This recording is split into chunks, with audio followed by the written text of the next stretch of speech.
কিস্তি ছাড়ের বিষয়ে বাংলাদেশ সফরে রয়েছেন আন্তর্জাতিক মুদ্রা তহবিলের প্রতিনিধি দল।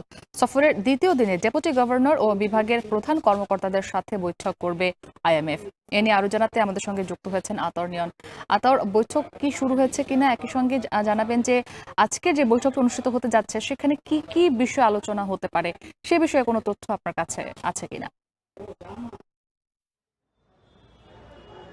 যেমনটি বলছিলেন যে আজকে আইএমএফ এর যে সফর বাংলাদেশে তার দ্বিতীয় দিনের যেই সফর দ্বিতীয় দিন চলছে সফরের, সেই দ্বিতীয় দিনে তারা বৈঠক করছে বাংলাদেশ ব্যাংকের সাথে। এর আগে সকালে একটি টিম সচিবালয়ে দুইটি আলাদা বিভাগের সাথে বৈঠক করেছে, একটি আর্থিক বিভাগ ও একটি প্ল্যানিং বা পরিকল্পনা বিভাগের সাথে তারা বৈঠক করেছে, এবং অপর একটি টিম এসেছে বাংলাদেশ ব্যাংকে, যেখানে সকাল থেকে ডেপুটি গভর্নর এবং যেই সংশ্লিষ্ট বিভাগগুলো রয়েছে সেগুলোর নির্বাহী যে কর্মকর্তারা রয়েছে তাদের সাথে বৈঠক করছে। তো সকাল থেকে ধারাবাহিকভাবে এখন দ্বিতীয় বৈঠকটি চলছে।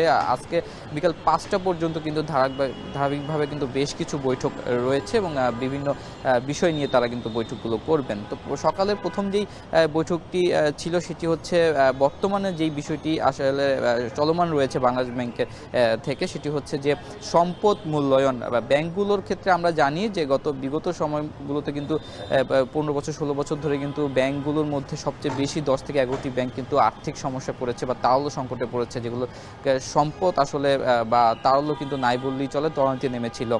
তো সেই জায়গা থেকে সেগুলো যে সম্পদের যেই বর্তমান অবস্থা আসলে কতটা খ্যাপি হয়েছে বা কতটা পাচার হয়েছে বা আত্মসাৎ হয়েছে এবং কতটা অর্থ সম্পদ রয়েছে, সেইটা আসলে কিভাবে যাচাই বাছাই হচ্ছে, এই বিষয়ে তারা সকালে একটি বৈঠক করে। এবং দ্বিতীয় যে বৈঠকটি রয়েছে সেটি হচ্ছে যে আর্থিক খাতে যেই সংস্কার বা পুনরুদ্ধার আমরা বলছি, সেই সংস্কার নিয়ে এখন বৈঠকটি চলছে। আসলে আমরা জানি যে পরবর্তী সময় 5 আগস্ট পরেও কিন্তু আর্থিক ব্যাংকগুলোর যেই সংস্কার বা আর্থিক খাতের সংস্কার একটি অন্যতম হচ্ছে ব্যাংক খাত, সেই সংস্কার নিয়ে আলোচনা চলছে। তো সেখানে আসলে আইএমএফ যেই সংশ্লিষ্ট ডেপুটি গভর্নর বা কর্মকর্তারা রয়েছেন বিভাগের, তাদের সাথে আসলে আলোচনা করছেন যে আসলে সেই আর্থিক খাত বা ব্যাংকগুলো আসলে কিভাবে সংস্কার হবে সেই বিষয়ে তারা আলোচনা করবেন, এবং তাদের কোনো পরামর্শ থাকলে সেই পরামর্শগুলো দিবেন। তো এই ছিল আইএমএফ এর বৈঠকের চলমান বর্তমান যেই মিটিংটি চলছে তার সর্বশেষ তথ্য। আমাদের সঙ্গে যুক্ত ছিলেন সহকর্মী আতর নিয়ন। এবারে ঈদের ছুটি